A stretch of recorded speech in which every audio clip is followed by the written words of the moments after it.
मित्र हो नमस्कार. शरयू तीरावरी अयोध्या गीत रामायणातील शरयू नदीचं हे केलेलं वर्णन. मित्र हो, शरयू नदी अयोध्येला टच करून जाते. या शरयू नदीमागे आख्यायिका, तिचं महत्त्व आणि महत्त्वाचं म्हणजे शरयू नदी एवढी पवित्र असून सुद्धा तिचं जल कोणत्याही धार्मिक विधीमध्ये का वापरलं जात नाही, याबाबतच्या आपल्या सर्व प्रश्नांना या व्हिडिओतून उत्तर देण्याचा प्रयत्न आहे. मित्र हो, शरयू नदी ही अयोध्येजवळून जाते, अयोध्येतूनच जाते म्हटलं तरी चालेल. या शरयू नदीचं उगमस्थान हे कैलास पर्वतावरील मानस सरोवर असल्याचं मानलं जातं. मात्र सध्याच्या घडीला उत्तर प्रदेशातील लखीमपूर खिरी जिल्ह्यातील खेरीगड येथील सिंघाई जंगलात असलेल्या एका सरोवरापासून ते अयोध्येपर्यंत या शरयू नदीचा विस्तार आहे. आताच्या भौगोलिक परिस्थितीमुळे या नदीचं उगमस्थान हे बदलल्याचं जुनी लोक सांगतात. मत्स्यपुराणातील 121व्या अध्यायात आणि वाल्मिकीने लिहिलेल्या रामायणामध्ये 24व्या सर्गात शरयू नदीचं वर्णन केलेलं आढळून येतं. सर्व नदी एवढीच शरयू नदीसुद्धा पवित्र मानली जाते. मात्र कोणत्याही पूजाविधीमध्ये या शरयू नदीचं पाणी वापरलं जात नाही.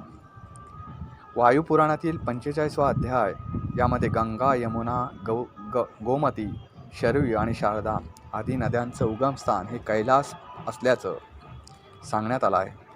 कैलासमधील मानस सरोवर येथून शरयू नदी केव्हा लुप्त पावली याबाबत निश्चित माहिती अद्याप उपलब्ध नाही. मात्र फार पूर्वी म्हणजे रामकालीन राज्यामध्ये ही नदी कैलासमधील मानस सरोवर येथून वाहत होती असं सांगितलं जातं. काही पौराणिक कथानुसार शरयू, घागरा आणि शारदा या नदीचा संगम होतो. मात्र गंगा आणि शरयू नदीचा संगम होण्यासाठी श्रीरामांचे जे पूर्वज होते भगीरथ, त्यांनी खूप प्रयत्न केले. काही पौराणिक संदर्भानुसार श्री विष्णूंच्या डोळ्यांमधून शरयू नदी प्रगट झाल्याचं सांगितलं जातं. श्री विष्णूंच्या डोळ्यांमधून म्हणजे श्री विष्णूंचे अश्रू पडले आणि त्याच्यातून शरयू नदी प्रगटली असं सांगितलं जातं. प्राचीन काळी शंकासूर नावाच्या दैत्यानं 4ही वेद हे समुद्रात जलार्पण केले आणि तेथेच तो लपून बसला होता. तेव्हा श्री विष्णूंनी मत्स्यरूप धारण करून त्या दैत्याचा वध केला आणि ब्रह्मदेवांचे 4ही वेद पुन्हा परत मिळवून दिले.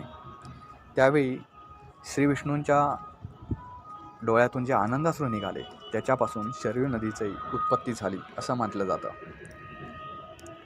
भगीरथाने आपल्या पूर्वजांचा उद्धार करण्यासाठी गंगा नदीला पृथ्वीवर आणले आणि गंगा व शरयू नदीचा अशा प्रकारे संगम झाला असं सांगितलं जातं. तुलसीदास यांनी जे रामचरितमानस गान लिहिलं आहे त्याच्यामध्ये सुद्धा शरयू नदीचं वर्णन करण्यात आलं आहे. राम जन्मभूमी असलेल्या अयोध्येमधून ही शरयू नदी वाहते. सप्तपुरींपैकी एक अयोध्या नगरी मानली गेली आहे. अयोध्येच्या वैभवाची तुलना थेट स्वर्गाशी करण्यात आलेली आहे आणि या अत्यंत महत्त्वाच्या असलेल्या एका पौराणिक शहरामध्ये ही नदी वाहते. मात्र भौगोलिक संकटांमुळे ही नदी गेले काही वर्षात अडचणीत आल्याचं दिसून येतं.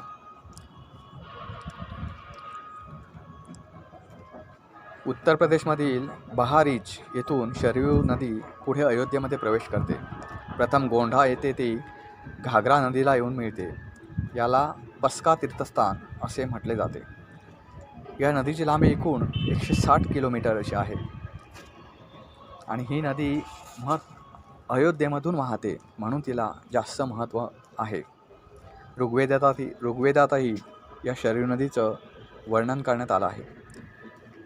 मात्र तरीसुद्धा आपल्याला प्रश्न पडतो की एवढी पवित्र नदी, एवढी महत्त्वाची नदी, तरी तिचं जल पाणी पूजाविधीमध्ये का वापरलं जात नाही.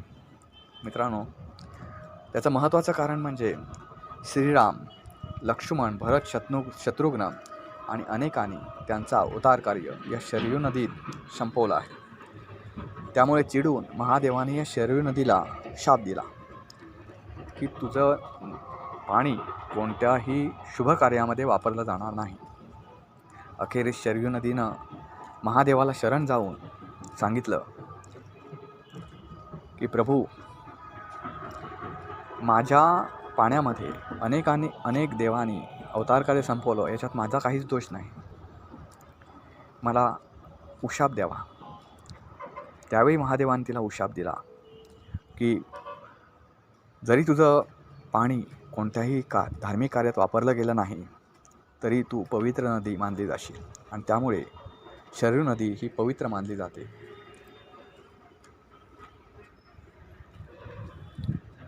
मित्र, अनेक वेळा प्रश्न पडतो की लक्ष्मण आणि प्रभू श्रीराम यांचं अवतार कार्य कसं संपलं, कसं संपुष्टात आलं, किंवा त्यांनी कधी स्वर्ग लोकीचा रस्ता धरला. मित्र, एकदा मृत्यूचा राजा ज्याला म्हटलं जातं तो यम प्रभू श्रीरामांना भेटण्यासाठी एका ब्राह्मणांच्या वेशात गेला. प्रभू श्रीरामांना म्हणाला की तुमचं इथलं अवतार कार्य संपत आलं आहे आणि तुम्हाला भेटण्यासाठी खुद्द यमराज येणार आहेत. तर काही दिवसांनी यमराज तिथे प्रगटले. त्यांनी प्रभू श्रीरामांची भेट घेतली. काही बोलणी करण्यापूर्वीच त्यांनी असं सांगितलं की मला तुमच्याशी खाजगी बोलायचं आहे आणि महत्त्वाच्या विषयावर बोलायचं आहे, पण त्याच्या अगोदर मला तुमच्याकडून एक वचन हवं आहे. प्रभू श्रीरामांनी सांगितलं की ठीक आहे. प्रभू श्रीरामाने त्यांना वचन देऊन टाकलं. त्यांनी वचन असं मागितलं होतं की आपल्यातील बोलणी होत असताना बाहेर जो द्वारपाल असेल तर त्याने कोणालाही आत सोडू नये, आपली बोलणी भंग पावणार नाही याची त्याने काळजी घ्यावी. जर आपल्यातील बोलणी भंग पावली तर संबंधित द्वारपालाला मृत्यूदंड द्यावा. प्रभू श्रीरामाने ते मान्य केलं. त्या दिवशी योगायोग असा होता की हनुमान त्या दिवशी प्रभू श्रीरामांसोबत नव्हते. त्यामुळे प्रभू श्रीरामाने द्वारपाल म्हणून लक्ष्मणाची नियुक्ती केली आणि त्यांना सांगितलं की कोणीही कितीही आर्जाव केली तरी मी सांगितल्याशिवाय, म्हणजे मी तुम्हाला जोपर्यंत पुढचा निरोप देत नाही तोपर्यंत कोणालाही आतमध्ये पाठवायचं नाही. कारण मी आणि यमराजांसोबत महत्त्वाच्या विषयावर बोलत आहे. श्री लक्ष्मणाने ते मान्य केलं आणि ते बाहेर पहारा देऊ लागले. तेवढ्यात दुर्वास ऋषी, ज्यांना अतिशय शीघ्रकोपी असं म्हटलं जातं आणि ज्यांच्या एका शापाबरोबर काहीही होऊ शकतं, असे दुर्वास ऋषी थोड्या वेळाने तिथे आले. ते लक्ष्मणाला म्हणाले की मला प्रभू श्रीरामांची भेट घ्यायची अत्यंत महत्त्वाचं काम आहे. तर श्री लक्ष्मणाने त्यावेळी त्यांना विरोध केला की सध्या प्रभू श्रीराम हे अत्यंत खाजगी विषयावर बोलत आहेत, त्यामुळे तुम्हाला जाता येणार नाही. आपला अपमान समोर दुर्वास ऋषी चिडले आणि त्याने सांगितलं, जर मला तू सोडलं नाहीस तर मी पूर्ण अयोध्या बेचिराग करून देईन. त्याच्यावर श्री लक्ष्मणाने एक विचार केला की आपण जर प्रभू श्रीरामांची आज्ञा मोडली तर आपल्याला मृत्यूदंड होईल, आणि जर प्रभू श्रीरामांची आज्ञा मानली आणि दुर्वास ऋषींना आज सोडलं नाही तर पूर्ण अयोध्या बेचिराग होईल. म्हणजे आपला मृत्यू हा अटळ आहे. त्यामुळे आपल्या मृत्यूपुढे अयोध्येचा काही होता कामा नये, नुकसान होता कामा नये. त्यामुळे त्यांनी श्रीरामांना जे वचन दिलं होतं, त्यांनी जे आदेश दिले होते ते मोडून आत गेले. ते आत गेले म्हणण्यापेक्षा दुर्वास ऋषींना त्यांनी आत पाठवलं. त्यावेळी यमराज तिथून निघून गेले. जाता जाता त्यांनी प्रभू श्रीरामांकडे कटाक्ष टाकला आणि त्यांना त्यांच्या वचनाची नजरेनंच आठवण करून दिली. झालं. काही दिवसांनी हा विषय पुढे आला की आता यमराजानं दिलेल्या वचनाचं काय. अखेरीस प्रभू श्रीराम जनतेसमोर आले. जनतेचा आग्रह असा होता की प्रभू, आजपर्यंत तुझ्या राज्यामध्ये असा कुठेही कलंक लागला नाही. आपण गीत रामायणामध्ये सुद्धा त्रिवार जय जयकार रामा, त्रिवार जय जयकार या गाण्यामध्ये ह्याचा उल्लेख ऐकला असेल. रामराज्य या असता भुवर, कलंक केवळ चंद्रकलेवर. मित्र हो, रामराज्यामध्ये कुठेही कलंक रामराज्याला लागला नाही. तर केवळ बंधुप्रेमासाठी तू तुझ्या कारकिर्दीवर कलंक लावणार का? प्रभू श्रीराम, त्यांचं बंधुप्रेम तर आपल्याला माहिती आहे. ते खूप बुचकळ्यात पडले, खूप अडचणीत ते सापडले होते. तरीही त्यांनी काळजावर दगड ठेवून दुःखी अंतःकरणानं सांगितलं की मी प्रभू लक्ष्मणाला अयोध्येतून हद्दपार करीत आहे. लक्ष्मणाला सुद्धा खूप दुःख झालं, पण त्यांना जाणीव होती त्यांच्या बंधूच्या प्रेमाची.